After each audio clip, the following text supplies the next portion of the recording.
गुरुर्ब्रह्मा गुरुर्विष्णुः गुरुर्देवो महेश्वरः गुरुः साक्षात् परं ब्रह्म तस्मै श्री गुरवे नमः। नमः शान्ताय दिव्याय सत्यधर्मस्वरूपिणे स्वानन्दामृततृप्ताय श्रीधराय नमो नमः।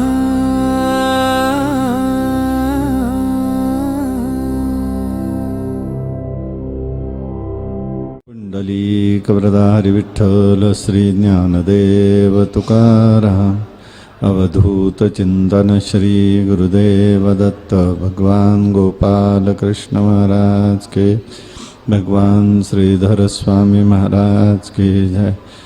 प्रभु रामचंद्र महाराज के जय। जय जय रघुवीर समर्थो पूर्णमिदं पूर्णात् पूर्णमुदच्यते पूर्णस्य पूर्णमादाय पूर्णमेवावशिष्यते। नमः शान्ताय दिव्याय सत्यधर्मस्वरूपिणे स्वानन्दामृततृप्ताय श्रीधराय नमो नमः। कृष्णाय वासुदेवाय हरे परमात्मने प्रणतक्लेशनाशाय गोविन्दाय नमो नमः। चरितं रघुनाथस्य शतकोटिप्रविस्तरम् एकैकमक्षरं पुंसां महापातकनाशनम् अवधूत। जय जय रघुवीर समर्थ।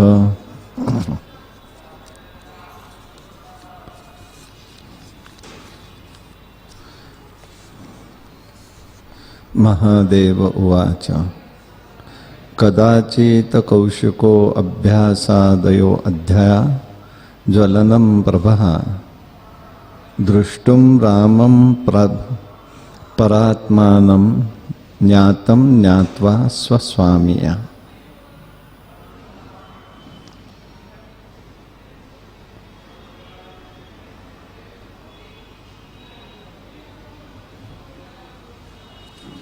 एकूणच पाहिलं तर अध्यात्म रामायण हा एक संवाद आहे, शिव आणि पार्वतींचा असलेला संवाद आहे। भारत देश शेतीप्रधान आहे असं म्हणतो आपण, तसा भारत देश त्याची संस्कृती धारणा ही सगळी धर्मप्रधान आहे। आम्ही निधर्मी राज्याची संकल्पनेचा स्वीकार करू देत, परंतु वस्तुस्थिती मात्र एक आहे की आपण धर्मप्रधान आहोत। या देशात मात्यापित्यांचं पूजन आहे, कर्माला प्रेरणा देणारा विधिनिषेधात्मक धर्म आहे। वस्तु तत्वाला यथार्थपणे जर बघितलं तर प्रकाश रूपत्व सांगणारं ज्ञान आहे। हाच धर्म आपल्याला सेवा व्रत शिकवतो, प्रेम करावं कसं हे सांगतो, निरपेक्ष प्रेमाची धारणा देतो, सर्व विश्व भगवंताची विभूती आहे हे ज्ञान तो देत असतो। म्हणून आनंद ही रामाची अभिव्यक्ती आहे असं हे रामरूप या ठिकाणी आपल्याला दिसून येतं। आता विश्वामित्र आलेले आहेत, उपनयन संस्कार रामांचा झालेला आहे। कृष्णासारख्या लीला रामायणामध्ये भगवंताच्या आलेल्या नाही आहेत आणि म्हणून तिथे त्याला प्रभू म्हटलेलं आहे. ह्या प्रभूच्या लीलाही ते आलेल्या नाही आहेत फारशा. सगळं धर्मरूप सांगायचं आहे. मर्यादा पुरुषोत्तम धर्म हे त्याचं स्वरूप त्यांनी या ठिकाणी व्यक्त केलेलं आहे. प्रभू रामचंद्रांच्या जीवनामध्ये दोन महापुरुष आलेले आहेत. एक आहेत वशिष्ठ, दुसरे आहेत विश्वामित्र. फार महत्वाच्या गोष्टी आहेत यामध्ये. अध्यात्म रामायण म्हणतं की वशिष्ठ हे प्रज्ञेचं प्रतीक आहे आणि विश्वामित्र हे प्राणाचं प्रतीक आहे, चैतन्याचं प्रतीक आहे. जीवनामध्ये प्रज्ञाही हवी आहे, चैतन्यही हवं आहे.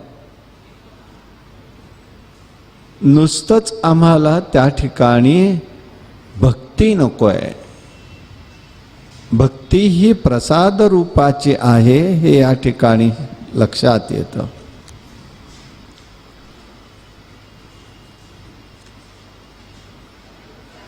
म्हणून शंकरांना पार्वती देवी सांगतायत, रामकथा ऐकून अमृतपान केल्यासारखं होतं.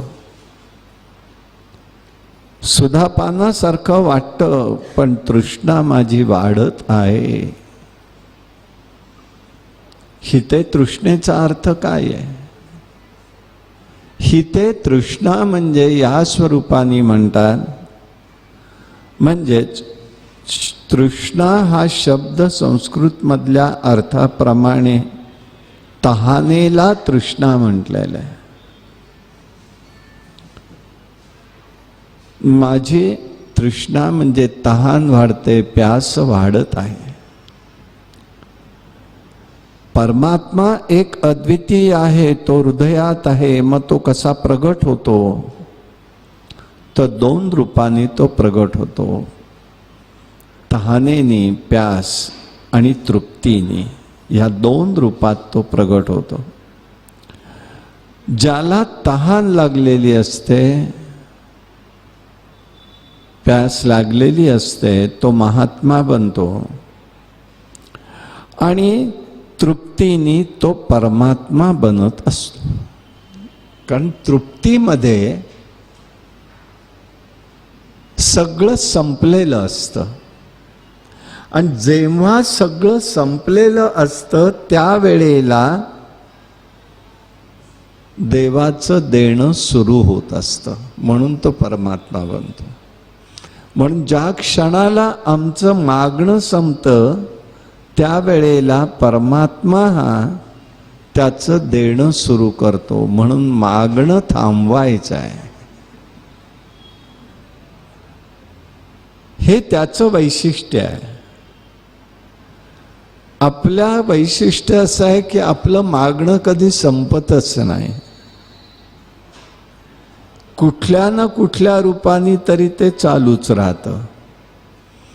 बरं, एक मात्र नक्की, माणसाकडे मागण्यापेक्षा देवाकडे मागायला काही हरकत नाही. पण किती, याला मर्यादा आली पाहिजे.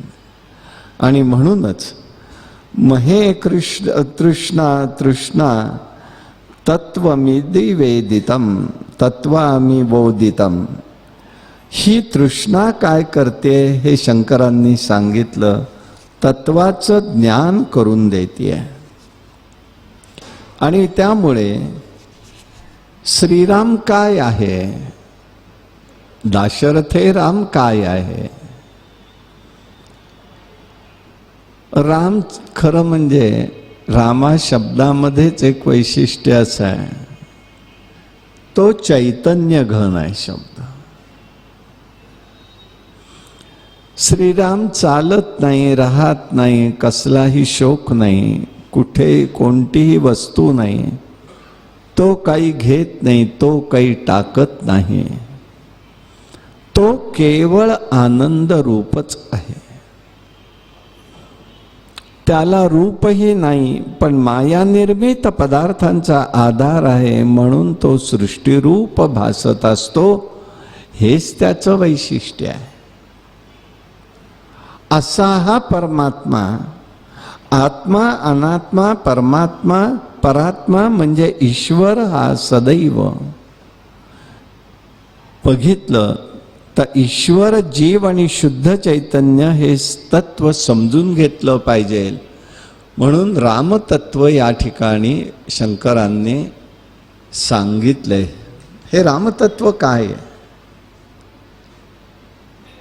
एकच राम हा ईश्वर आहे, तो जीव आहे आणि तो शुद्ध चैतन्य घनरूप आहे. मग तो जो राम आहे तो कसं काय करतोय? तर आकाश ज्याप्रमाणे बघतो आपण, जल आकाश बघतो की ज्या वेळेला एखाद्या पातेल्यात, परळात, बादलीत आकाशाखाली पाणी भरलेली ठेवली की ते जल आकाश झालं. त्यात प्रतिबिंब दिसतं. पण शुद्ध चैतन्य या दोन्हीपेक्षा व्यापक आणि वेगळं आहे. म्हणून चैतन्य आकाशाच्या माध्यमातनं हे चैतन्य आहे. त्याच्यामध्ये प्रतिबिंब म्हणजे जलाशय झाला, तो जीव झाला. म्हणून चैतन्य ईश्वर, प्रतिबिंब चैतन्य आणि बिंब चैतन्य, शुद्ध चैतन्य हे तीन भेद त्या ठिकाणी झाले.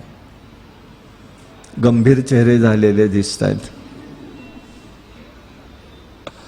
शुद्ध चैतन्य म्हणजे बिंब. बिंब आणि प्रतिबिंबातला फरक कळला का नाही? बिंब कशाचं असतं? वस्तू एक अशी गोष्ट धरा की ते बिंब आहे, त्याचं प्रतिबिंब आपण पाहत असतो आरशात, पाण्यात, अन्य कुठे. म्हणजे बिंब जे आहे ते चैतन्य घनरूप आहे. जलाशयामध्ये त्याचं रूप पडतं, ते प्रतिबिंब, तो जीव आहे.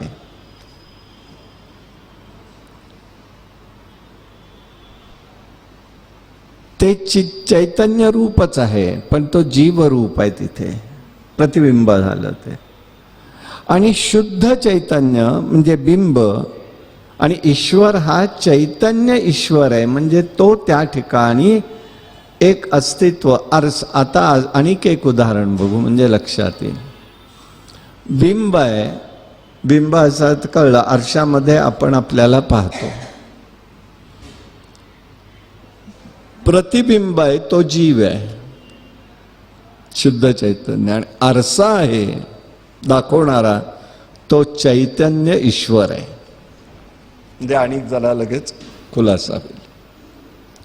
तो तुम्हाला तुमचं रूप दाखवत असतो. तो सगळं आपलं आपल्यालाच दिसत असतं. यामुळे त्याचं जी अनुभूती येते ते शुद्ध चैतन्य रामतत्व कसं आहे, म्हणून त्याला शिवजी असं म्हणतात की हे शुद्ध चैतन्य स्वतः कसं आहे, तर सच्चित आनंद रूप आहे. सत म्हणजे काय, त्याचं उत्तर शिवांनी दिलंय. जे काही नाही असं नाही आणि आहे असंही नाही. हे त्यांचं उत्तर मी सांगितलं तुम्हाला. जे नाही असं काही नाही ते सत आहे. आणि इथे जो व्यवहार घडतो तो केवळ असण्यावरच असतो, नसलेल्याचा व्यवहार नसतो. व्यवहार कोणाचा असतो? जी गोष्ट द्यायचे, घ्यायचे, समजून घ्यायचे, तो व्यवहार झाला. म्हणजे असण्याचा व्यवहार आहे, नसल्याचा व्यवहार नाही आहे. मला होणारी जाणीव ही माझ्यापुरती मर्यादित आहे. मी काही दुसऱ्याला सांगू शकत नाही. मला होणारं दुःख हे माझ्यापुरतं मर्यादित आहे. म्हणून म्हटलं जातं, ह्या बोटाची कळ या बोटाला येत नाही. म्हणजे बोटाच्या कळीवरनं सुद्धा आपल्याकडे म्हण आहे. पण त्यातमध्ये एक शिक्षण आहे हे मात्र आम्ही विसरलो. जे यामध्ये शिक्षण होतं एक वेळेला, असा जो सत आहे तो असण्यातही नाही नसण्यातही नाही, पण तो आहे. आता चित म्हणजे काय? तर चित हे चैतन्य आहे, इथे संग्रह असतो, त्याला शिवजी म्हणतात स्वयंप्रकाशते. तो स्वयंप्रकाश असतो. या ठिकाणी प्रकाशित होण्यासाठी काही असो वा नसो याचा संबंध नसतो. काही प्रकाशित असो वा नसो याचा संबंध कशाशीही नसतो. म्हणजेच तो चिद्रूप आहे, चैतन्य आहे, चित आहे. आणि आनंद हा काय आहे? तर प्रेमाचा आविष्कार एक आहे, शुद्ध प्रेम आहे. तिथे कशाचीही अपेक्षा नाही आहे. आणि म्हणून रामः परात्मा प्रकृते रजादिनंच आनंद एकः पुरुषोत्तमही, हे शिवजी त्या ठिकाणी सांगतात. काय आहे राम? हा आनंद रूप आहे, आनंद घन स्वरूपा. आणि म्हणून परमात्मा स्वयं सृष्टीत आहे, अणु परमाणूंनी सृष्टी बनलेली आहे. मग त्या प्रत्येक कणाकणामध्ये हे रामतत्व भरून आहे. म्हणून तुला जे वाटतंय की मी या ठिकाणी या स्वरूपाने पाहू शकते, ते फक्त आनंद रूप आहे, म्हणूनच तू पाहू शकते. तेवढ्यामध्ये नारदजी सुद्धा तिथे आलेले आहेत. नारदांना पाहिल्याबरोबर राम म्हणतायत, दृष्टवा तदा हनुमतं प्रांजली पूरताः स्थितम संत दर्शनेह लाभ पद्मनाभ जोडीला. संतांच्या वचनामध्ये या वाक्याचा अर्थ हा आहे. प्रणाम केलाय नारदांना रामाने, आणि प्रणामामध्ये वैशिष्ट्यता आहे. प्रणाम आपण करतो, पण प्रणामाच्या पाठीमागचा आमचा भाव असतो का, याला महत्व आहे. तिथे भाव हा आहे की हात जोडले. प्रणामामध्ये 2-3 प्रकार आहेत. तसं पाहायला गेलं तर सर्व संस्कृतींमध्ये प्रणाम आहे, पण ज्याला आपण म्हणतो वस्तुस्थिती, प्रॅक्टिकल, मात्र आचरण भिन्न भिन्न आहे. आपल्याकडे एकूण जर शरीर धारणा धरली तर सगळे परमाणू किंवा विद्युत लहरी, वैज्ञानिक शब्द, त्या क्रॉस वळत असतात 8च्या आकड्यामध्ये सतत. इंग्लिश 8 आकडा. आणि त्यामुळे त्या ठिकाणी फिरत असताना सगळ्या गात्रातनं येणारी विद्युत शक्ती आपल्या हृदयातनच एक पास होत असते. बघा निसर्गाची किमया कशी आहे. प्रत्येकाला 2 पाय दिलेत. नाही ती ईश्वरी योजना, आपल्याला त्याच्याबद्दल काही बोलायचं नाही, कारण तो काही विषय चर्चेचा नाही. 2 हात दिले, 2 डोळे दिले, 2 कान दिले, सगळं 2-2 दिलेलं आहे. मुख एकच दिलं, कार्य 2 दिली.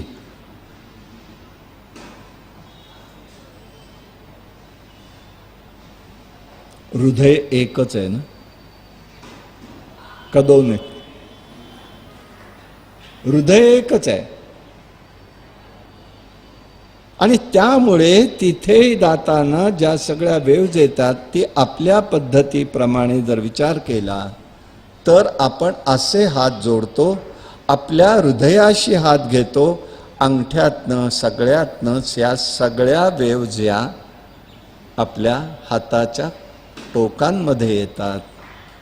आपण जेव्हा भगवंताला महात्म्यांना वंदन करतो तेव्हा उजवा हात त्यांच्या उजव्या पायावर, आपला डावा हात त्यांच्या डाव्या पायावर, म्हणजे क्रॉस कनेक्शन हे विद्युत कण हे प्लस मायनसनी सगळे पूर्ण होतात, हे विज्ञान आहे. मग या हात जोडण्याने काय होतं तर त्याचा अर्थ असा आहे. म्हणून बघा शेक हँड करतात, इंग्लिश लोक शेक हँड करतात. म्हणजे काय, आमच्या हृदयातले भाव तुमच्या हृदयामध्ये यायला, शरीरात यायला एकरूप आम्ही आहोत, ही दर्शकताच आहे ना, का वेगळं आहे? आपल्याकडे हात जोडणे नम्रता आहे, वाकून आहे, तिथे भाव आहेत.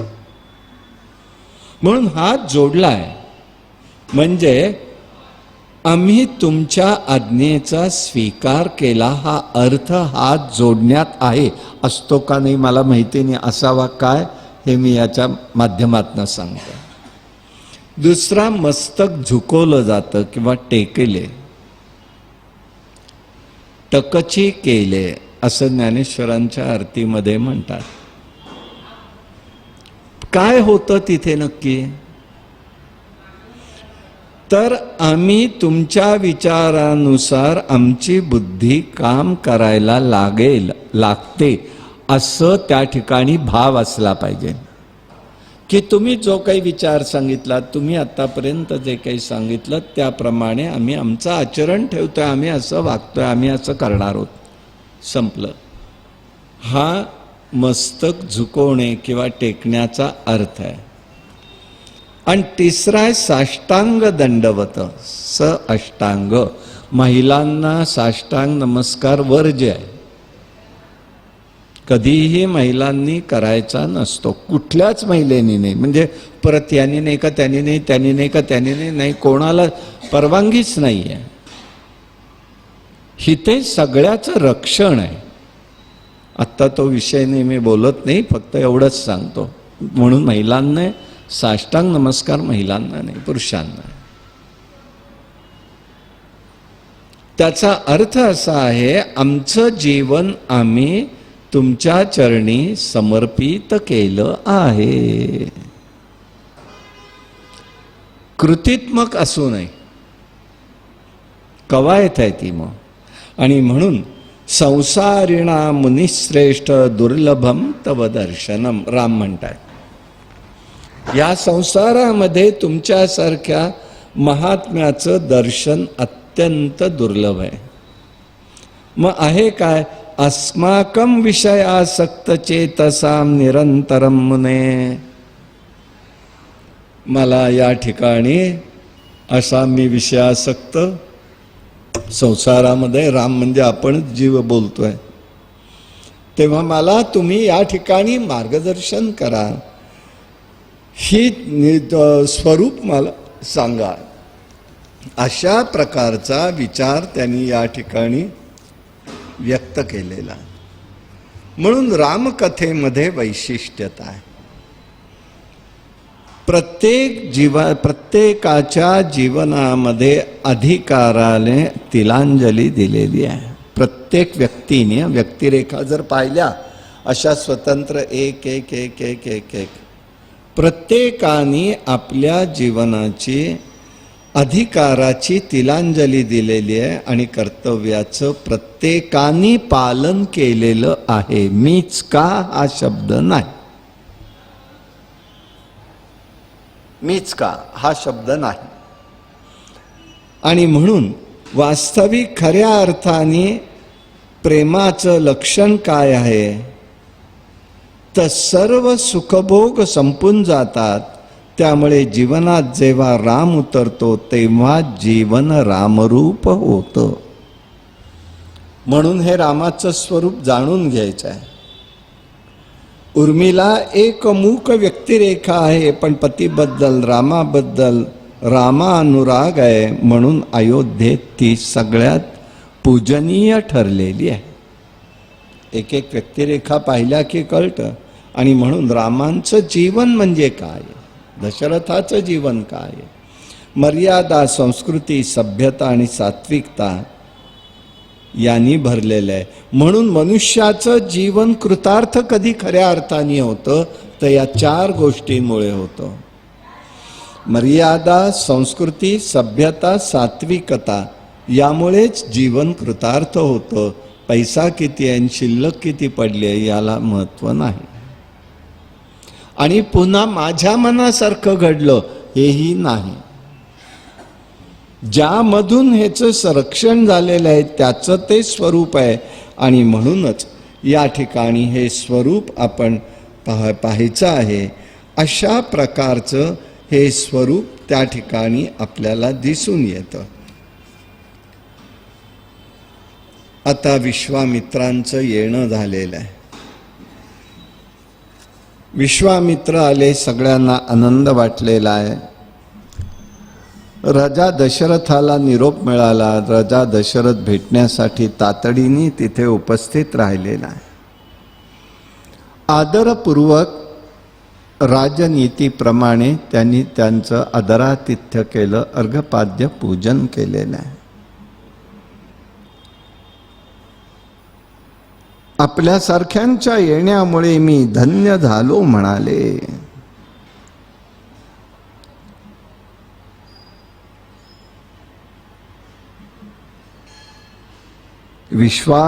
विश्वामित्रो अपितं प्रीता प्रत्युवाच महामती अहम पर्वणि संप्राप्ते दृष्टवा यदृशं सुरान पितॄन्.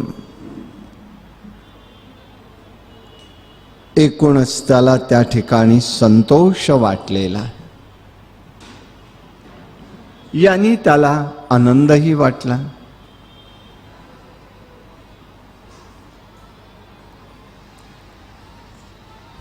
त्याने असं सांगितलं, मी वनामधून आलो म्हणाले तुमच्याकडे, मला तुझी मदत पाहिजे. काय करू मदत म्हणाले. सैन्य देऊ, मी येऊ स्वतः युद्धाला, कसलं संकट आहे. आम्ही यज्ञ यागादी कर्म करतो आणि राक्षसांमध्ये मारीच, सुबाहू हे दैत्य आहेत आणि हे त्या ठिकाणी येतात, यज्ञयागादी कर्मामध्ये विघ्न निर्माण करतात. अनेक प्रकारचे तिथे विष्ठा वगैरे टाकणं, अपवित्र पदार्थ आणून टाकणं आणि त्यामुळे आमच्या यज्ञाला फार मोठं विघ्न येतं. अनेक ऋषीमंडळींना ते मारून टाकतात. मी संकटात आहे.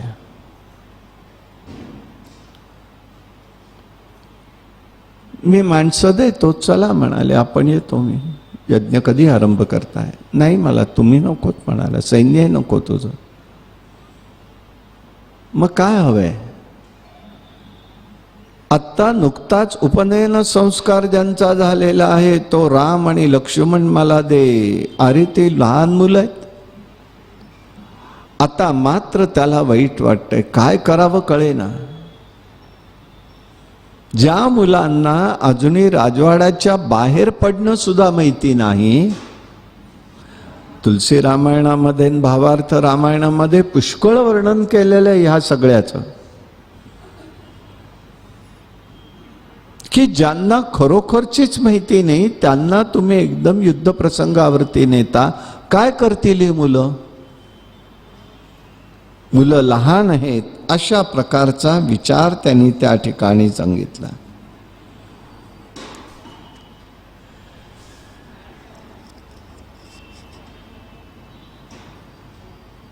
आता तो मात्र अस्वस्थ झालेला आहे. बरं, विश्वामित्रांचा राग सुपरिचित आहे. मी नाही म्हटलं तर काय होईल आणि हो म्हटलं तर कसं होईल, हा दोन्हीही चिंता नाही आहे. बरं, उतारवयात मुलं झालेली आहेत, मुलं आत्ता झाली आणि आपल्याला या मुलांच्या पासून आपण त्यांचं संरक्षण करायचं, अजून शिकायचं आहे, त्यांचं कार्य व्हायचं आहे. लहानाची मुलं मोठी व्हायची आहेत अजूनही, आणि असं असताना तुम्ही या ठिकाणी मुलांना घेऊन जाताय, याच्यामुळे तो अस्वस्थ झालेला.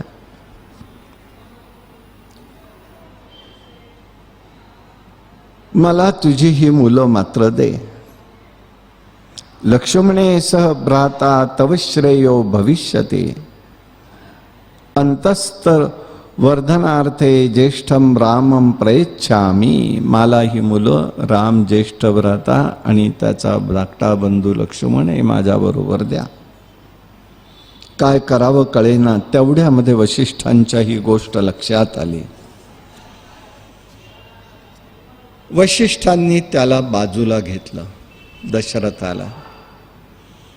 दशरथा, ही मुलं म्हणून तू त्यांच्याकडे पाहू नको, कारण मला अग्निनारायणाकडनंच कळलेलं आहे राम हा परब्रह्म रूपी नारायणाने घेतलेला अवतार आहे. त्याच्या सान्निध्यातल्या चक्रांनी अवतार घेतलेला आहे तो भरत आहे. लक्ष्मण हा साक्षात शेष आलेला आहे आणि शत्रुघ्न हा गरुड आलेला आहे. देवाच्या सान्निध्यातले सगळे जण एकाच वेळेला प्रगट झालेले आहेत. हाही ईश्वरी संकेत आहे. तेव्हा तू कोणत्याही प्रकारचं अंतःकरण जोड करू नकोस, त्याला मध्ये कशाचाही विरोध करू नको. हे जगताचं कार्य होणार आहे, ते केवळ तू त्याला निमित्त मात्र झालेला आहेस. तेव्हा तू त्याला त्या ठिकाणी त्यांच्याबरोबर द्यायला हरकत नाही. आता एकूण हे सगळं स्थिती पाहिली त्याने. चत्वारो अमरतुल्यस्ति तेषां रामो अतिवल्लभाः रामस्विति गच्छन्ति चेन जीवामि कश्यत. राम हा चारी मुलांमध्ये माझा आवडता आहे. राम इथून जाईल तर मी काय करायचं? मी जिवंत राहू शकणार नाही.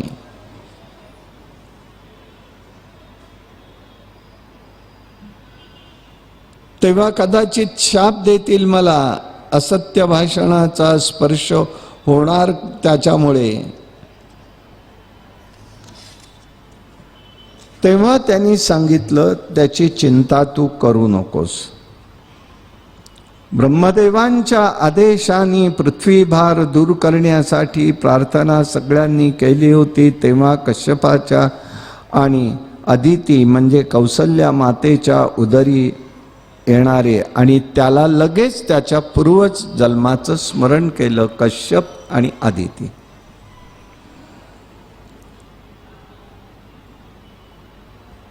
तुम्ही दोघांनी निंद्य विषयाचा ग्राम्य सुखाचा त्याग करून विष्णूंची आराधना केली, ध्यानात रममाण झाला होता, भयंकर तप केलं.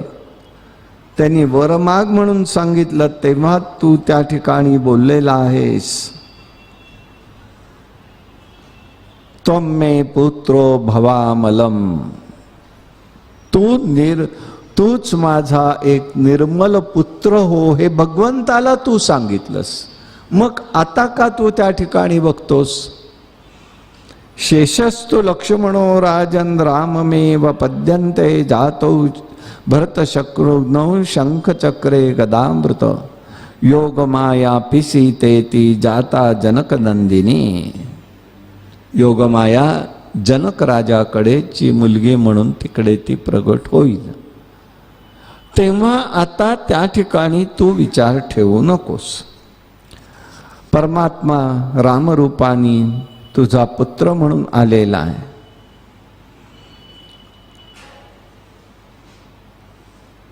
विश्वामित्र मुनी तिच्याशी सीतेशी संबंध जोडून देण्यासाठी ते आलेले आहेत. ही गुप्त गोष्ट मी तुला सांगतो, ही केव्हाही बोलायची नाही म्हणाले. संतुष्ट अंतःकरणाने विश्वामित्रांचं पुनः पूजन करून दोन्ही मुलं त्याच्याकडे द्यावी असा अभिप्राय वशिष्ठांनी सांगितला. आदरपूर्वक दोन्ही मुलांना राम आणि लक्ष्मण यांना बोलवलं. मस्तकाचं अवग्रहण केलेलं आहे आणि त्यांना त्या ठिकाणी सांगितलंय. स्वाधीन केलं आणि त्याप्रमाणे दोघंही जण निघालेले आहेत. हा सगळा प्रवास पाहिल्यानंतर लक्षात येतं की त्यावेळची एकूण भौगोलिक स्थिती कशी असेल. त्यांनी जे वर्णन केलेलं आहे सगळं, जाताना काय काय दिसलं, काय नाही, कशा स्वरूपाचं.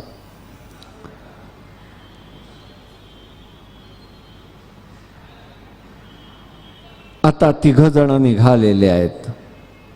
धनुष्य बाण आणि खडंग घेतलेले राम लक्ष्मण निघालेले आहेत. विश्वामित्र पुढे चाललेले आहेत, त्यांच्या मागे हे दोघही जण चाललेले आहेत. वनामध्ये आले. बला आणि अतिबिला नावाच्या 2 विद्या या विश्वामित्रांना माहीत होत्या. त्या 2 विद्या सर्वप्रथम राम लक्ष्मणांनी त्यांना दिल्या.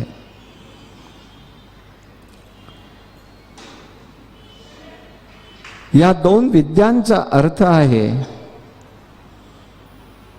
कधीही शुद्धेचा त्रास होत नाही, भुकेचा त्रास होत नाही. आणि दुसरं, कोणतीही पीडा जाणवत नाही. आपल्याला सगळ्याच पीडा वाटतात. गाडीमध्ये जरी बसलं सुखावा आणि तरी ती पीडाच होते. हिते पीडा नावाचा विषयच नाही आहे. अगदी विमानातनं उचलून इथनं उचलून तिथे ठेवलं तरी सुद्धा म्हणतील काय बसून निघालो आम्ही. म्हणजे सगळ्यात तो सर्वतोपरी असतं. पण हिते ते नाही आहे. ही पीडा वगैरे काही होत नाही. हा त्या ठिकाणचा महत्वाचा जागा आहे. म्हणून बला आणि अतिबला या 2 विद्या आहेत.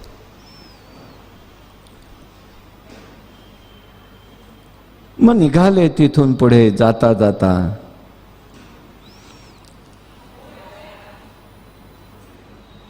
गंगा नदी पार करून पुढे आले आणि ताटकेच्या अरण्यामध्ये आलेले. ही ते ताटक नावाची राक्षसीन राहते. तिच्याकडे एक सामर्थ्य आहे, ते विविध रूप धारण करायचे, सर्वांना पीडा करायचे.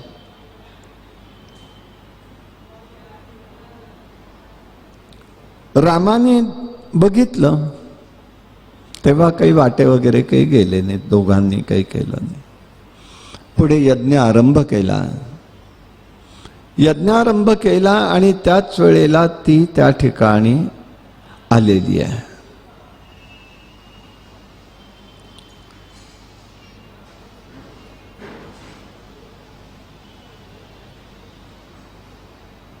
तिने घोर रूप धारण केलं. रामाने नुसता धनुष्याचा टणकार केल्याबरोबर ती मूर्छित झालेली आहे.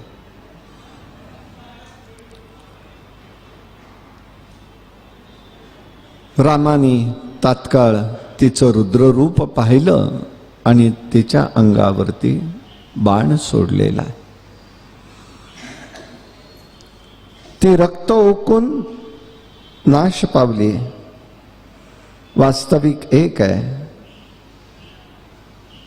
तिला शापामुळे ही पिशाच्च योनी प्राप्त झालेली होती. तिला मुक्त केलेलं आहे. ती यक्षिण रूपाने रामापुढे उभी राहिली, त्याला प्रदक्षिणा केली आणि स्वर्गाला निघून गेलेली आहे. हा उल्लेख केवळ रामायण, अध्यात्म रामायणात आहे, अन्य ठिकाणी नाही. ती यक्षिण होती, शापग्रस्त होती. विश्वामित्र मात्र आनंदित झालेले आहेत. मग त्यांना अस्त्रविद्या वगैरे सगळ्या शिकवल्या आहेत. सिद्धीचं शिकवलेलं आहे. जाताना त्यांनी विचार केला, बघितलं तर लांबवर पांढरे पांढरे सगळे असे डोंगर दिसत होते. रामाने विचारलं, गुरुवर्य हे काय आहे? तेव्हा त्यांनी सांगितलं, अरे बाबा, इथे एवढ्यासाठीच तुम्हा दोघांना आणलेलं आहे.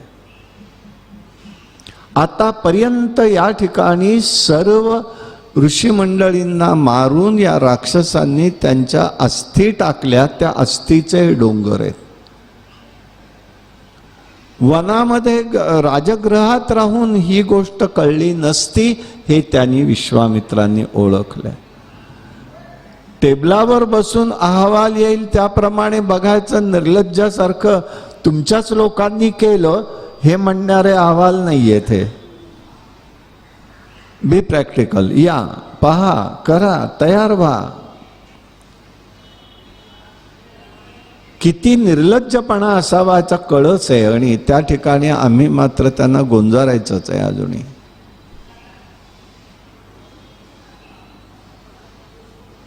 इथे आता ती परिस्थिती नाहीये. आता वेळ आलेली आहे आणि ती संधी विश्वामित्र बरोबर उचलतायत. मारीचाला बाण मारला रामानी, पण मारीचाला मृत्यू येऊन दिलेला नाही, त्याला पाठवून दिलाय तसाच. मारीच हा रावणाचा मामा आहे. या सगळ्या बाजूचं, भारतातल्या या सर्व बाजूंचं तो रक्षण करताय. बाण मारल्यावर त्या बाणाने त्याला रावणाच्या दरबारातच नेऊन ठेवलेला. हे कशासाठी केलं तर त्याला हे कळावं की आता प्रतापी कोणीतरी राम इथे आलेला आहे. त्राटिकेचा वध केला. ताटक म्हणून म्हणतात, त्राटिका म्हणून म्हणतात. मनोहर हरकरे म्हणून होऊन गेले, त्यांनी निरनिराळे अर्थ लावले. योगमार्गामध्ये म्हणाले ताटक केल्याशिवाय, त्याचा भेद झाल्याशिवाय पुढचे मार्ग, योगमार्ग मोकळे होत नाहीत, रामाचं दर्शन होत नाही. म्हणून पहिलं ताटक सांगितलंय त्यांनी तिथे. ते जी साधना योगमार्गातली, ज्योतीकडे पाहत राहायचंय विना डोळ्यांची पापणी न हलवता सुद्धा.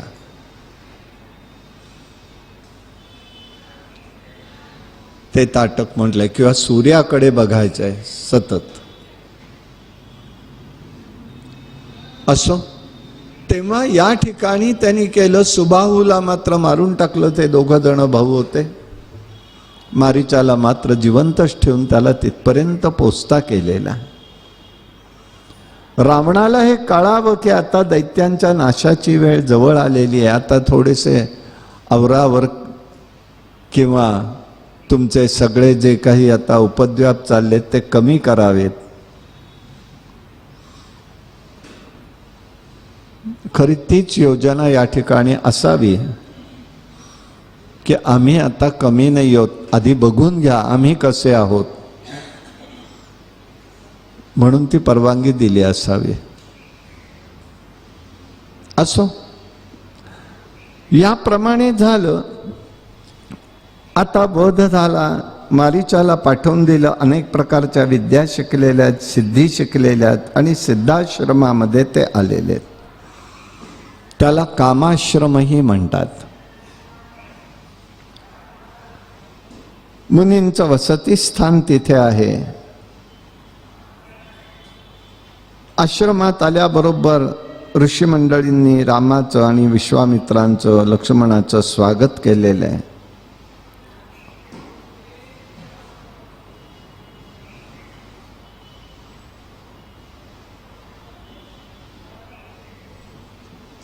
त्यांना हा सगळा वृत्तांत ऋषींना सांगितला की आम्ही या ठिकाणी मारीच आणि सुबाहू यांचा वध केलेला आहे.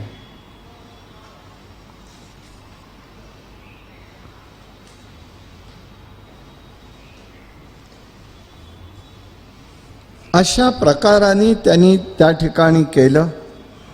सगळ्यांनी त्यांचं स्वागत केलेलं आहे. अनेक प्रकारची फळं वगैरे त्यांना दिलेली आहेत. तेव्हा त्यांनी सांगितलं, बाबा रे, जनक राजाच्या विदेह देशाच्या राजाच्या इथे आपण आता जाऊया. तिथे शंकरांचं एक माहेश्वर नावाचं शिवधनुष्य तिथे ठेवलेलं आहे. परशुरामांनी ते ठेवलेलं आहे. आपण जाऊन त्याचं दर्शन घेऊ.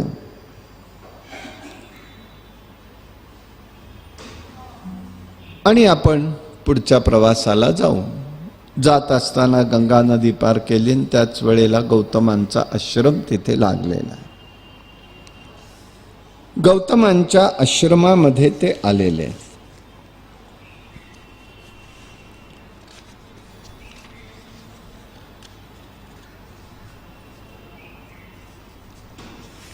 एका ठिकाणी राहिलेले नाहीयेत.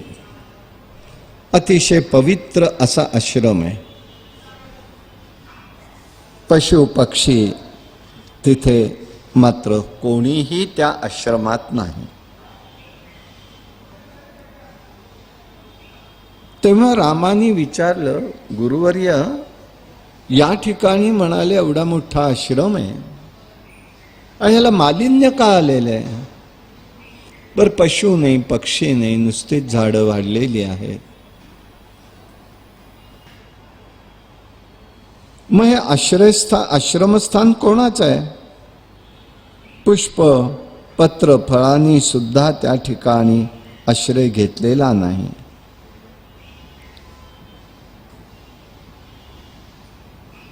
मला मात्र या ठिकाणी एक आनंद वाटतो. काय येते सांग.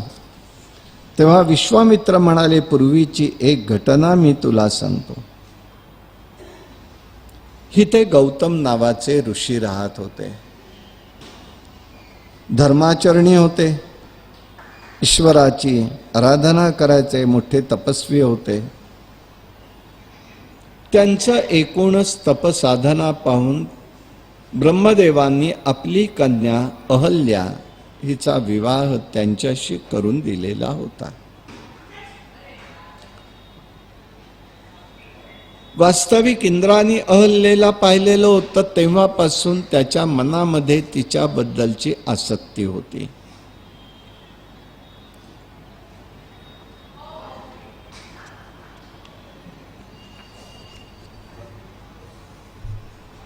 अहल्येच्या पतिव्रतेचा भंग त्यांनी त्या ठिकाणी एक दिवस पहाटेच्या वेळेला आलेला आहे.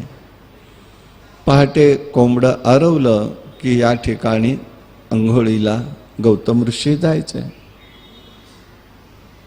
इंद्रानेच कोंबड्याचा आवाज केला. त्यांना वाटलं त्या ठिकाणी पहाट झाली आणि म्हणून ते गौतम गंगेवरती स्नानाला गेलेत. इकडे इंद्राने गौतम ऋषींचं रूप धारण केलं आणि ते आश्रमामध्ये आले म्हणा.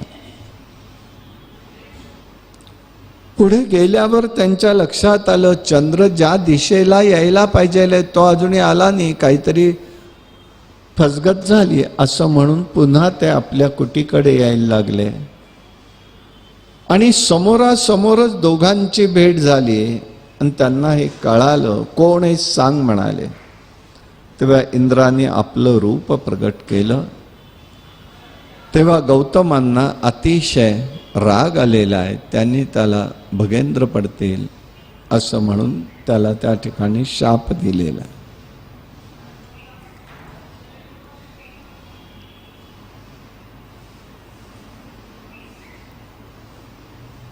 भगलंपट होशील हे सांगितलं. सहस्र भग त्याच्या अंगावरती पडलेली आहे. आता हा सगळा प्रकार पाहून अहल्येला अत्यंत खेद झाला. ती थरथर कापत होती आणि आश्रमामध्ये ती गुप्त रूपाने राहिली. म्हणजे तिला अत्यंत वाईट वाटलंय की आपण काही याच्यामध्ये ओळखू शकलो नाही. आता ह्या सगळ्या गोष्टी पाहिल्या.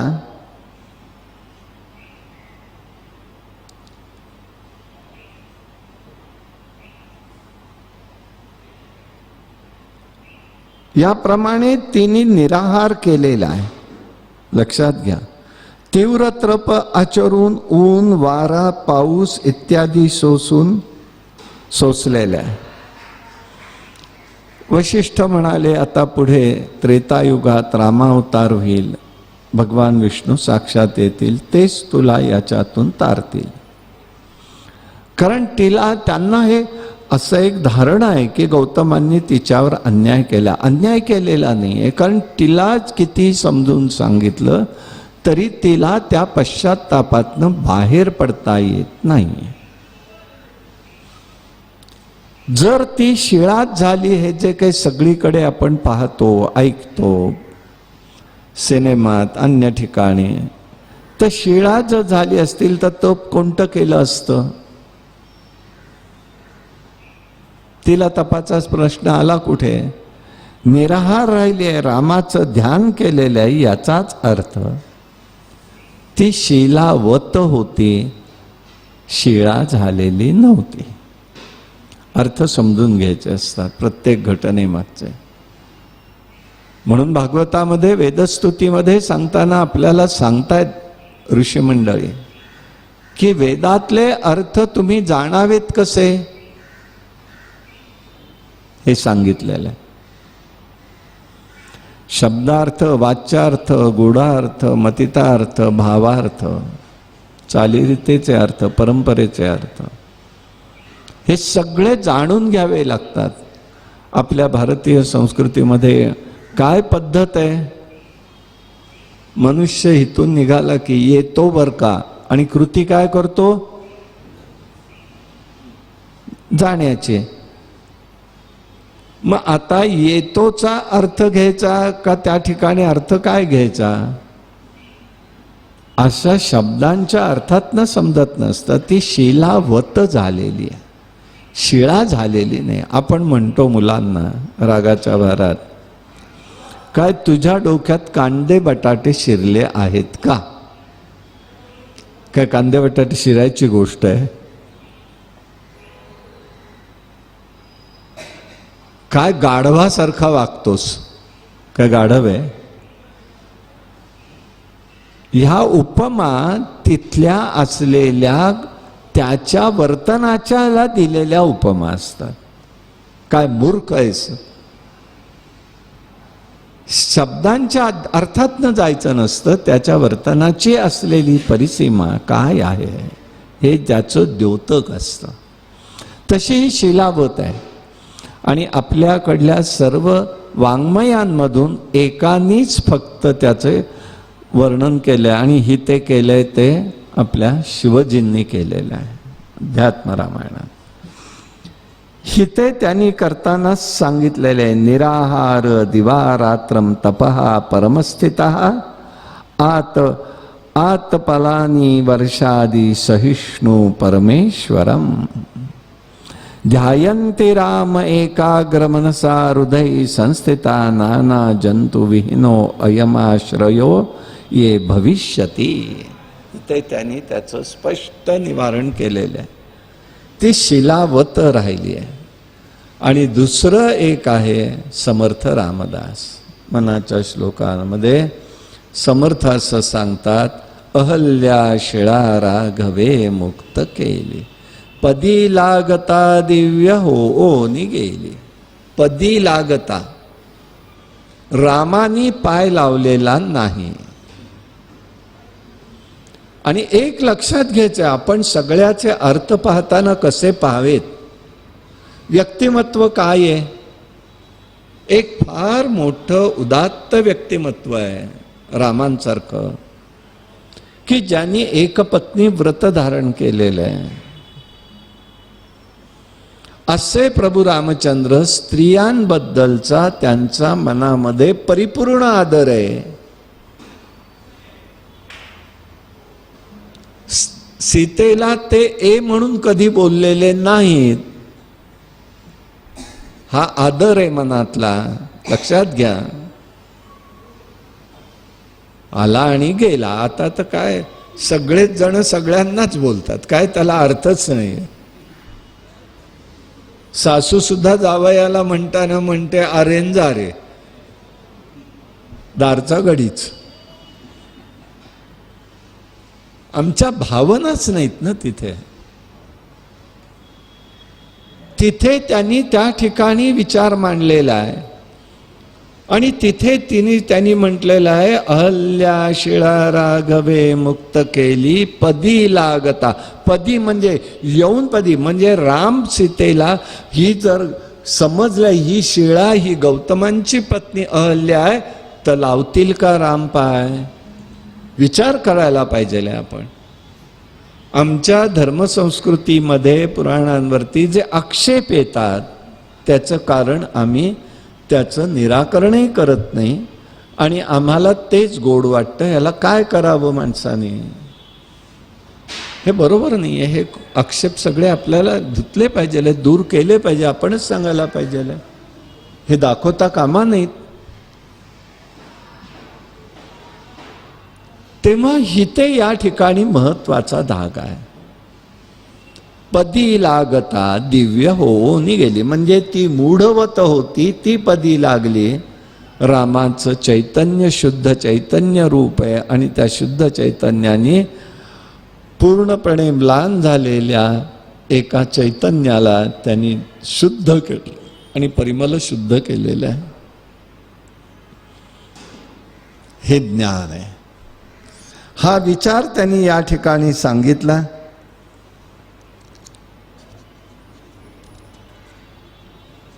ती तात्काळ पाहिल्याबरोबर तिचं मूढत्व गेलेलं आहे.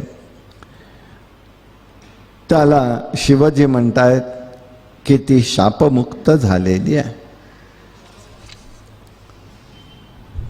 तिने यथार्थपणे रामांचं पूजन केलं, प्रणाम केलेला आहे, वंदन केलेलं आहे. आणि त्यावेळेला प्रभू रामचंद्रांनी तिला चतुर्भुज नारायणाच्या रूपात दर्शन दिलेलं आहे. भाग्य आहे तिचं तोर आहे.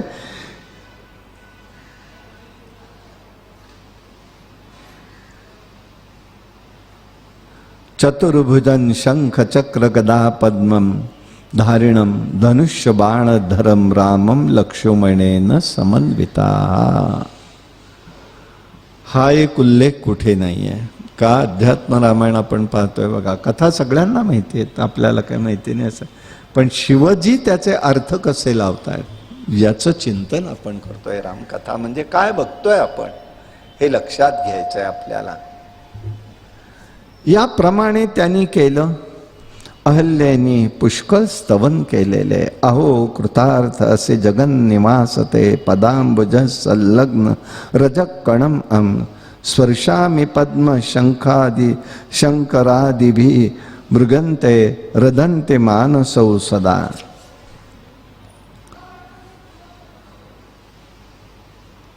सर्व अंग तिचं रोमांचित झालं.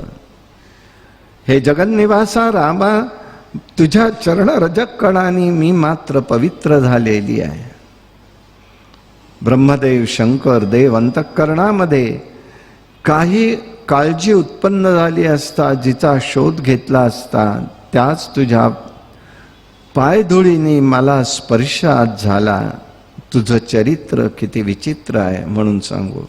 मनुष्य रूप धारण करून सर्व जगाला विमोहित करून टाकलेला आहेस, तरी तू या जगात नित्य फिरत असतोस. आनंदरूप आहेस, अति मायावी आहेस.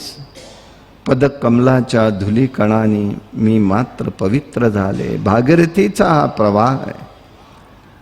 शंकर ब्रह्मदेव इत्यादिकांना तू पवित्र करतोस. तुझं मला दर्शन झालं.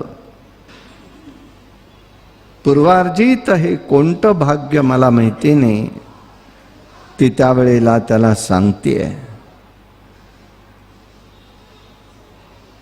सत्यावतारे मनुजा कृतिम हरिम रामाभिधेयम रमणीय देहिनम. हा साक्षात नारायण आहे. सुंदर मनुष्य रूप धारण केलेले आहे. धनुर्धरम पद्म विशाल लोचनम भजामि नित्यम परान भजिष्मे. याचं चिंतन धनुर्धर राम म्हणून जो आहे त्याचं चिंतन मनन ध्यान सदैव करावं, हा विचार तिने या ठिकाणी व्यक्त केलेला आहे.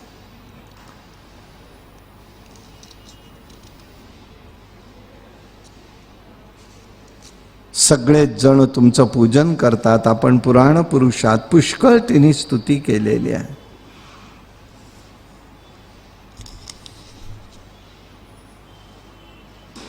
शेवटी ती सांगते, हे रामा, तो ओंकार आणि ब्रह्मा विष्णू महेश रूप असा वर्णिलेला आहेस, तू वाणीचं वर्णन करण्यास योग्य नाहीस. जगत रूपाने नटलेला आहेस, तेव्हा कार्य कारण कर्तृत्व फल आणि साधन याच्यामधून तू वेगवेगळा जरी भासलास तरी तू एकच आहेस. तुझं सनातन शुद्ध ज्ञानरूप सत्तारूपी नाशरहित असा तू आहेस. सत्य स्वरूप मी तुला ओळखलेलं आहे. अशा प्रकाराने ती सांगते. तोपर्यंत तिथे गौतम ऋषी येतात. ती वंदन करते. गौतमांनी रामाचं स्वागत केलेलं आहे. शतानंद हा त्यांचा मुलगा आहे, तोही पुढे येतोय. अशा प्रकाराने रामाने तिला शापमुक्त केलेलं आहे आणि त्या ठिकाणी आश्रमाची स्थापना करून दिलेली आहे. अशा प्रकाराने रामांचं कार्य चाललेलं आहे. आता गंगा नदीमध्ये आलेली आहे आणि गंगेला पार करून जायचं होतं. हिते हा प्रसंग हिते सांगितलेला आहे आणि वाल्मिकी रामायणामध्ये जेव्हा अयोध्येचा त्याग करून निघालेले आहेत तेव्हा तिथेही एकदा सांगितलेलं आहे. हिते असाच सांगितलेला आहे की जेव्हा निघालेले आहेत तेव्हा गुहक तिथे होता आणि गुहक असं म्हणतोय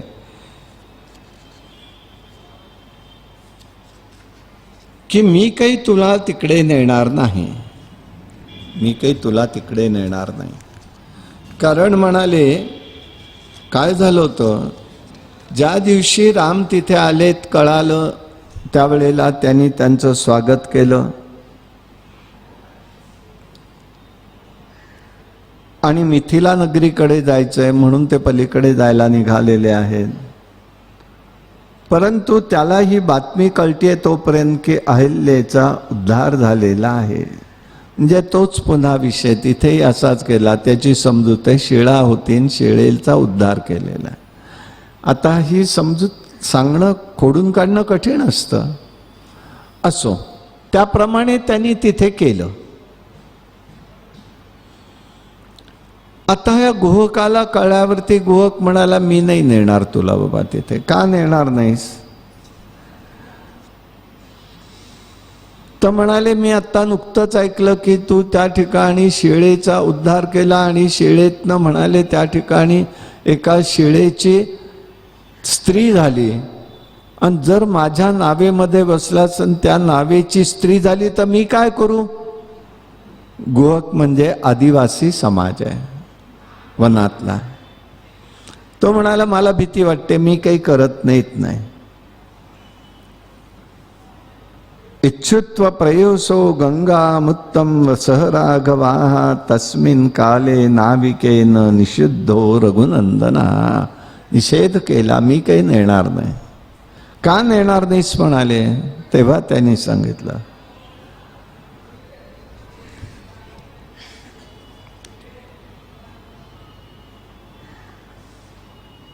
मनुष्यकारेण चूर्णमस्तिते पादयोरे कथा प्रथीयसी पादांबुजं ते विमलहि कृत्वा पश्चात परम ते महम नयामी.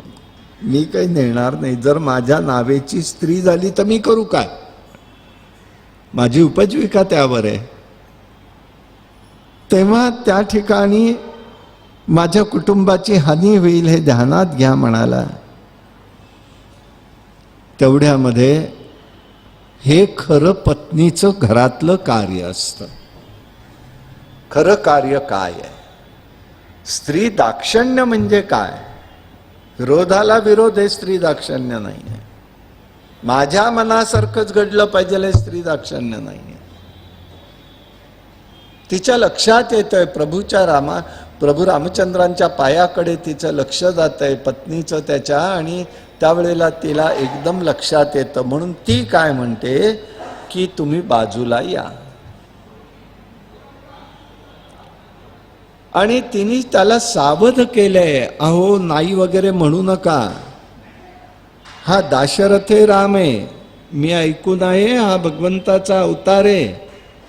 आपल्याला पाय परत मिळायचा नाहीत, राजाचे पाय बघायला सुद्धा मिळत नाहीत आपल्याला, राजाच बघायला मिळत नाही, त्याचे पाय तर दूर. तुम्ही कसलं बघताय म्हणाले, नाही नाही म्हणू नका. हे बघा, तुम्हाला भीती वाटते ना नावेची स्त्री होईल, तर असं करा, मी सुचवते तुम्हाला, त्याचे पाय धुवा पहिल्यांदा, म्हणजे रजक्कण निघून जातील.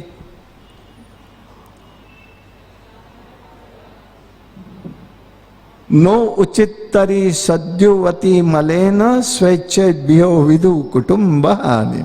मी ते तुझे मळ आहेत ते सगळे धूळ निघून जाईल आणि ती धूळ काही पुन्हा त्याच्या पायाची राहणार नाही, म्हणजे स्त्री होणार नाही, तू त्याला परवानगी देऊन टाक. तो हसला, म्हणाला बरं झालं सांगितलंस, माझ्या गोष्ट लक्षात नाही आली. हे कबूल करायचे सामर्थ्य लागतं.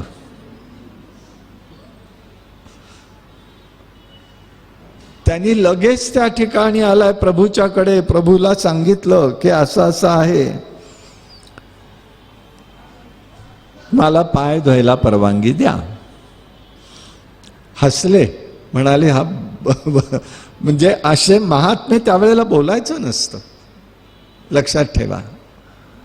त्यांनी बोलले नाही, ठीक आहे म्हणाले. म्हणून मग त्यांनी निघालं, प्रभूचे पाय धुतले, चरणतीर्थ त्यांनी आपल्या मस्तकावरती धारण केलं. काय भाग्य असेल हो त्याचं, काय साधना, काय तप आहे सांगा ना तुम्ही. पण एक त्या ठिकाणी त्यावेळेला ती गोष्ट सुचल्यावरती प्रभूचंच कसं त्यांनी सेवा केली असेल हे आपल्या लक्षात येईल. आणि त्याप्रमाणे त्यांनी त्या ठिकाणी त्याला पाठवून दिलेलं आहे, करून दिलं आणि नावेतनं त्याला पुढे घेऊन पोचतं केले. हळूहळू करत सर्व मंडळी आलेली आहेत पलीकडे, आणि मग विश्वामित्र वगैरे जनक राजाच्या ठिकाणी गेलेले आहेत. जनक राजाच्या इथे गेल्यावर जनक राजाला आनंद वाटला. विश्वामित्र आले, आनंद का परमानंद का अत्यानंद का काय म्हणायचा, की दाखवण्यासाठी आनंद. कारण विश्वामित्रांचं रागीट पण सगळ्यांनाच माहिती होतं.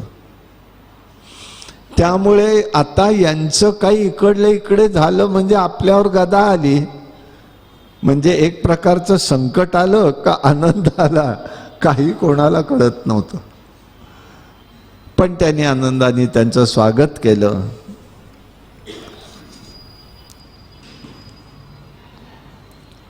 राजाने वर्णन केलेलं आहे. प्रयच्छ राघव दृष्ट्वा सर्व लक्षण संयुक्तो द्यौतमंतोम दिशा सर्वस्य चंद्र सूर्याभिवर्तो परी. हे राम आणि लक्ष्मण म्हणजे साक्षात मला या ठिकाणी चंद्र आणि सूर्य आलेत असं मला वाटतंय म्हणाले. ही मुलं कोण आहेत, काय आहेत, हे सगळं त्यांनी जाणून घेतलेलं आहे. बरं झालं आलात म्हणाले.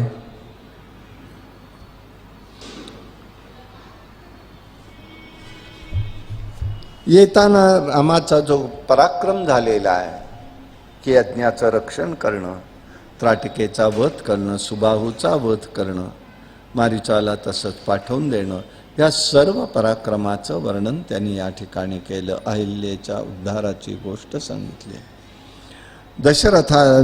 जनक राजाला अतिशय आनंद वाटलेला आहे.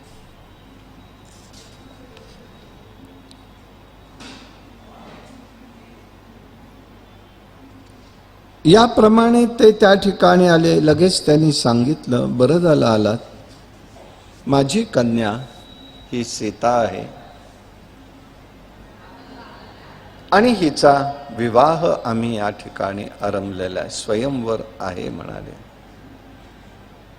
आणि ह्या स्वयंवरामध्ये च्या वेळेला अनेक राजांना, अनेक लोकांना निमंत्रण गेलेली आहेत, आपणही त्यामध्ये यावत अशा पद्धतीचा विचार त्यांनी त्या ठेवायचा.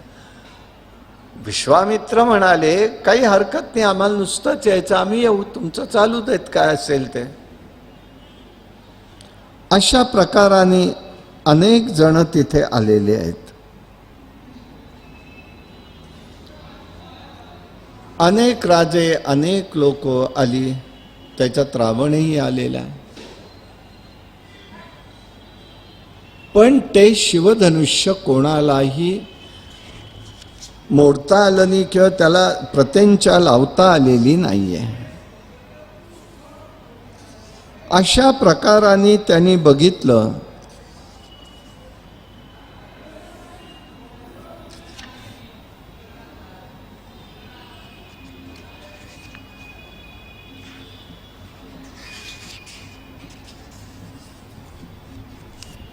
प्रत्यंचा लावायची होती.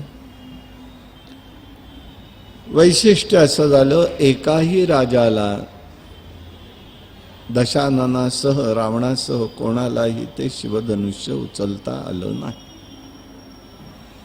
आलं नाही म्हटल्याबरोबर त्या ठिकाणी राजा जनकाला अत्यंत वाईट वाटलं. तो निर्भत्सना करू लागला, माझ्या एवढ्या सबंध देशामध्ये एकही राजाचा मुलगा असा नाही की त्यांनी अशा पद्धतीचं एक धनुष्य उचलावं म्हणून सुद्धा जमत नाही. काय करायचं म्हणाले मी. विश्वामित्रांना त्यांनी विचारलं, काळजी करू नकोस म्हणाले, थांब तू. या सगळ्या याचं वर्णन तुलसीदासांनी अतिशय अप्रतिम केलेलं आहे. कारण ते जे सगळे भाव असतात नाथांनी त्यांनी जे वर्णन केलेली आहेत ते अतिशय अप्रतिम आहेत. ते जर वर्णन आपण करायला गेलं तर जानकीचा विवाह सप्ताहभर होईल फक्त. कारण दोघांच्या मनातले भाव काय आहे ऐकणारं आता कोणीच नाही आहे हे सोडून द्या. पण तिथे त्या दोघांचे, तरुणाईतले दोघांच्या मनातले भाव कसे होते, किती उदार होते, किती उदात्त आहेत. म्हणून आपल्याकडे जे पहिल्यांदा लहानपणापासून रामायण आणि महाभारत हे ऐकवलं जायचं, कळेल का न कळेल माहीत नाही, पण ऐकवलं जायचं, याचं कारणच हे होतं की त्याप्रमाणे जीवाला एक दिशा मिळते. सगळ्यांनाच मिळेल मी म्हणत नाहीये, पण काही जीवांना निश्चित त्याच्यामध्ये दिशा मिळते, मार्गदर्शन होतं. कोणता विषय कोणाला कसा भावला जाईल हे ठरवता येत नाही, हे ठरवता येत नाही. आणि त्याप्रमाणे झालं.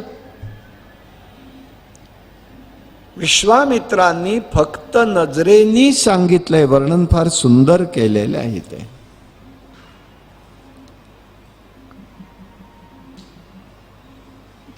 शीघ्रम दर्शय चापग्रम रामायस्तेजसे.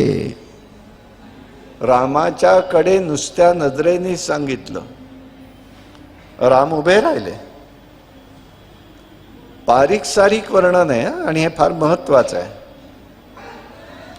एकदम का त्याला उचलता आलं, का उचलता आलं. या विश्वामध्ये, चराचरामध्ये परमात्माचं चैतन्य भरलेलं आहे. आम्हाला ते जाणवत नाही कारण आम्हीही जड आहोत. विचारही जड, भावही जड, कृतीही जड. त्याच्यामुळे सगळ्यात जडपणामध्ये आम्ही काहीच करू शकत नाही. पहिल्यांदा जेव्हा नजरेनी सांगतायत तेच वेळेला विश्वामित्रच्या पायाला डोकं ठेवून रामानी नमस्कार केलेला आहे, गुरुवंदना केलेली आहे. नंतर गेल्यावरती, तिथून गेल्यावरती शिवधनुष्याला वंदन केले. शिवाचं धनुष्य प्रत्यंचा लावायचे. मग जनक राजाला जाऊन वंदन केलंय, सर्व थोरांना वंदन केलं.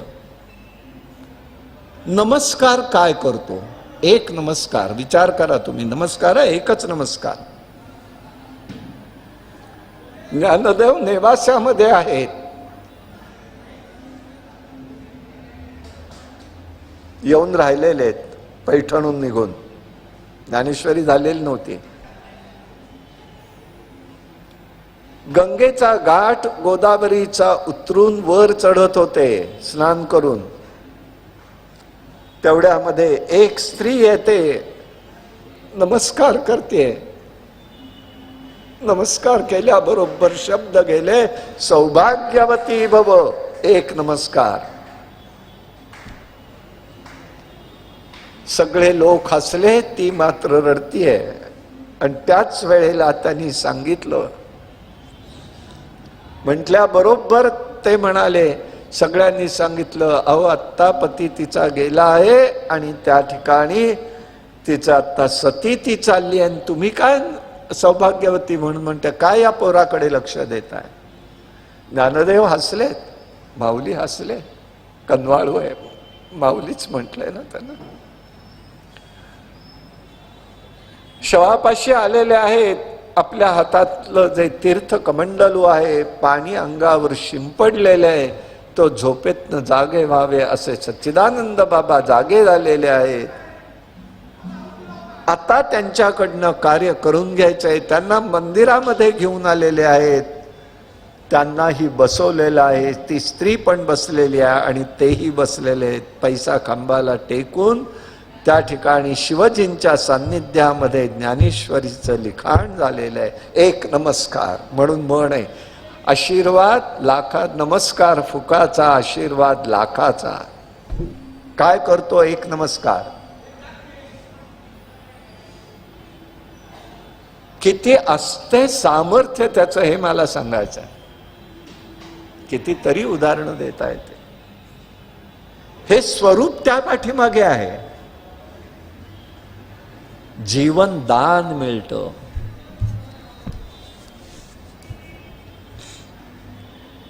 आयुष्यवर्धन मिळतं. एकच नमस्कार आमच्या हनुमंतानी केला, बल सामर्थ्य मिळालं. बसा म्हणाला, माझ्या खांद्यावरती घेऊन जातो. रामाचं सामर्थ्य त्याला प्राप्त झालं. बुद्धिमताम वरिष्ठ मी पदवी प्राप्त झाली. एक नमस्कार. किती गोष्टी होतात. आणि म्हणून हे दुर्लभ आहे. जे सुलभ आहे तेच दुर्लभ आहे. जे दुर्लभ आहे तेही दुर्लभ, सुलभताही दुर्लभता आहे. फार बारकावे त्याच्यात.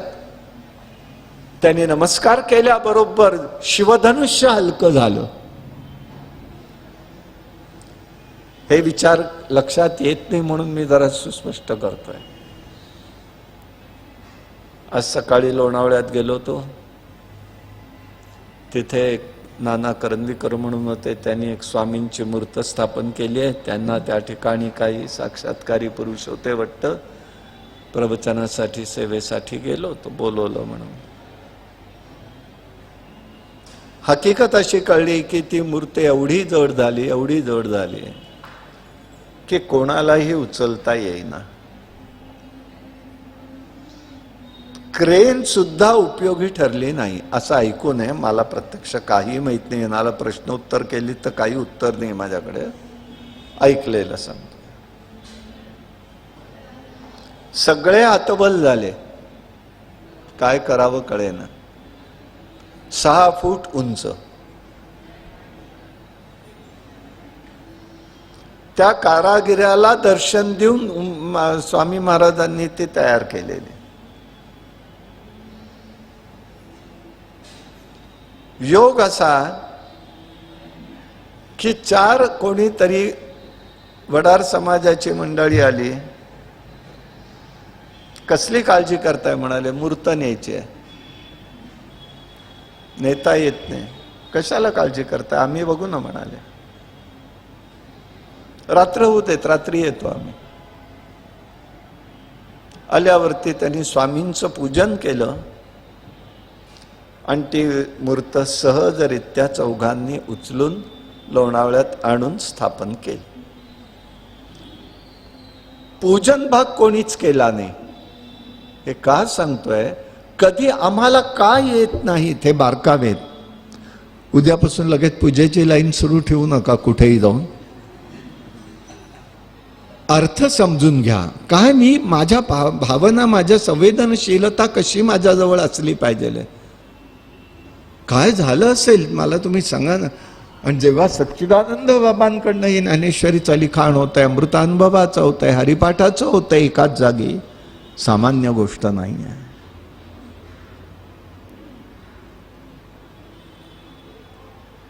गुरुचरित्रामध्ये जाणारी स्त्री, सती जाणाऱ्या स्त्रीला सुद्धा हाच अनुभव दिला ना त्यांनी, आणि कार्य करून घेतलं. भगवत भक्ती, भक्तीचा प्रसार, ज्ञानाचा प्रसार, वैराग्याचा प्रसार करायचा आहे.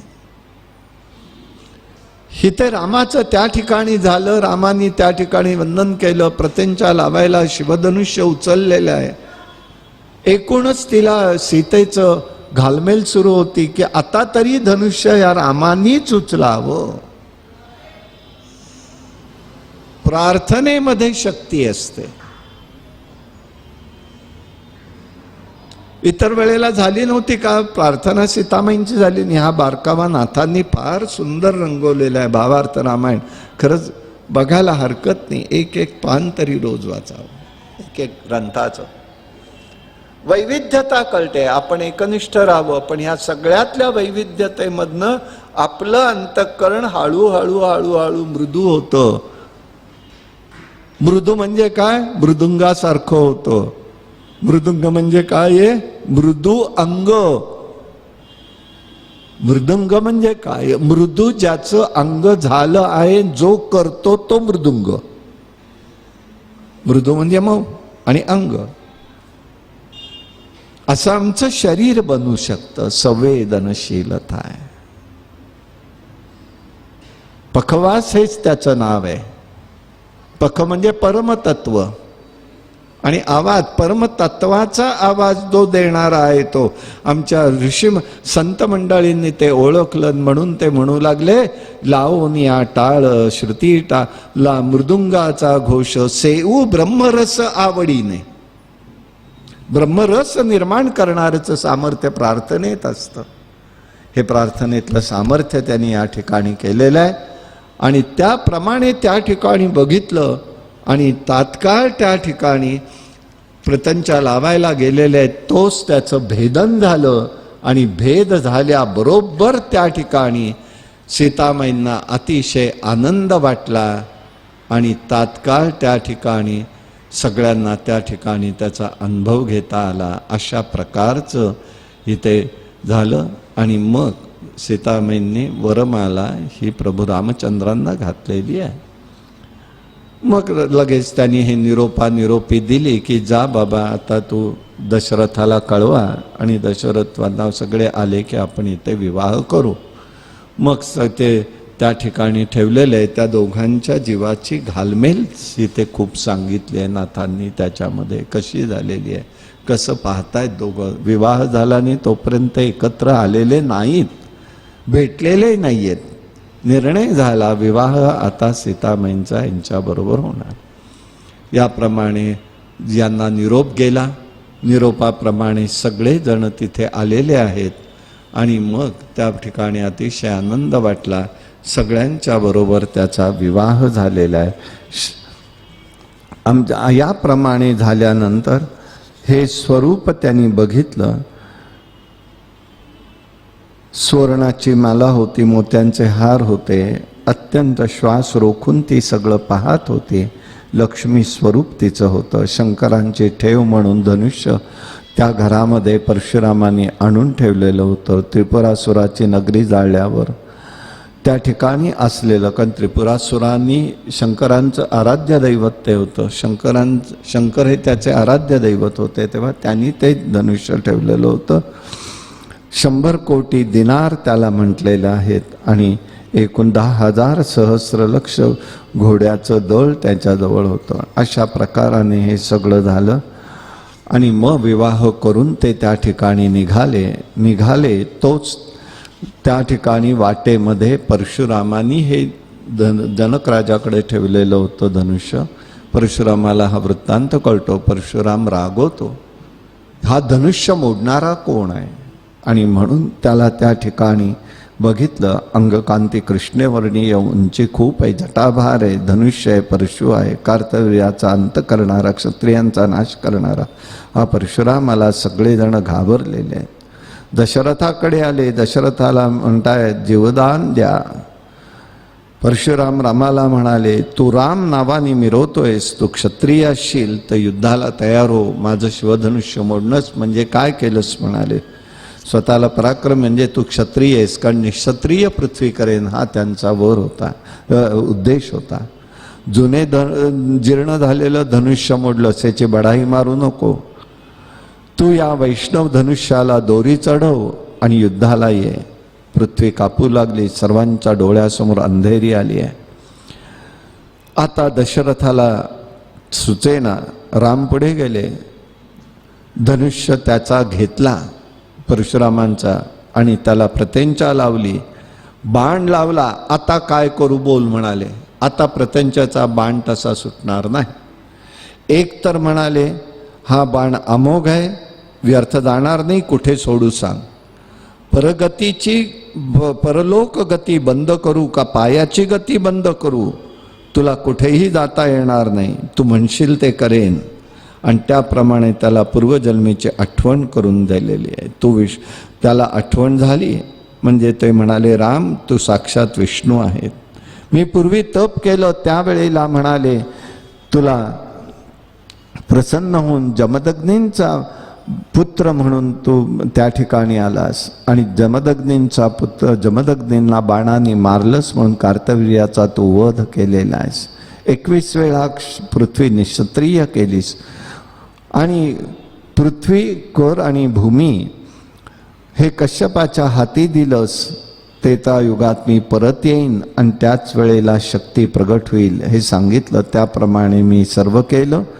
तू विष्णू दिसतोच. अज्ञानामुळे निर्माण झालेले 6 भाव तुझ्याकडे नाहीत. 6 भाव म्हणजे 6 अज्ञान भाव आहेत. जायते, अस्तिते, वर्धते, विपणिते, अपेक्षिते आणि नश्यती असे हे 6 भाव आहेत, ते तुझ्याकडेच आहेत. अशा पद्धतीने त्याला सांगितलं, जोपर्यंत मायेने लोक व्यापलेले आहेत तोपर्यंत तुझ्यापर्यंत येणार नाही. जोपर्यंत जीवाला देह मन बुद्धी याचा अभिमान असतो तोपर्यंत कर्तृत्व भक्तृत्व सुख आणि दुःख भोगावी लागतात. आत्म्याला संसार नाही, बुद्धीला ज्ञान नाही, अचेतना नाही, परंतु विचाराने अविवेकाने जीव दोघांना जोडून अभिमान धरून राहतो, म्हणून त्याला संसारी म्हटलंय. चैतन्याच्या जड समागमानी पदार्थावर जडाचे धर्म येतात. चैतन्याला जडाचा समागम नाही. जल आणि अग्नी यांचा संयोग होऊन जड आहे, अग्नी निर्माण करतो हे त्या ठिकाणी दिसून येतं. मग प्रकाश होतो, उदकाशी समागम करतो, त्याच वेळेला अप्रकाश होतो. म्हणजेच पाणीतनं अग्नी निर्माण होतो आणि अग्नीच पाणी अग्नीला विझवतो. हे सर्व मनुष्य तुझ्या पायाची सेवा करतात. भक्तजनांच्या संगतीचा लाभ मिळत नाही. जोपर्यंत संसाराच्या सुखदुःख प्रभावात राहतात मुक्त होत नाहीत.